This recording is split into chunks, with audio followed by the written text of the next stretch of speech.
राष्ट्रवादी काँग्रेस अजित पवार पक्षाला नागालँडमध्ये मोठा धक्का बसला। नागालँडमधील 7 आमदारांनी अजित पवारांची साथ सोडली आहे। हे आमदार सत्ताधारी पक्ष नॅशनल डेमोक्रॅटिक प्रोग्रेसिव्ह पार्टीमध्ये सहभागी झाले आहेत। सत्ता नागालँडमध्ये भाजप आणि नॅशनल डेमोक्रॅटिक प्रोग्रेसिव्ह पक्षाची सत्ता आहे। ते मला 2-3 महिन्यापूर्वी भेटायला आलेले होते। त्यांची तिथं अजिबात त्या बाबतीमध्ये कामं होत नव्हती।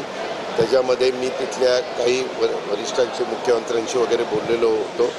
त्याच्यात अस्वस्थता होती, ही गोष्ट खरी आहे। मी पण आज सकाळी मी 2 दिवस आजारी होतो। आज सकाळीच मी हा कार्यक्रमाला पहिला आलोय। आता मी त्याच्याबद्दलची अधिकची माहिती घेतो। अरे बाबा, ज्यावेळेस साथीच्या साथी जातात त्यावेळेस पक्षांतर बंदी कशी होईल? त्याच्यामध्ये दुथड वगैरे त्याच्यात काही नियम आहे। त्याच्याबद्दल आम्ही चर्चा करू, कारण शेवटी सगळ्यांनी मिळून असे निर्णय घ्यायचे।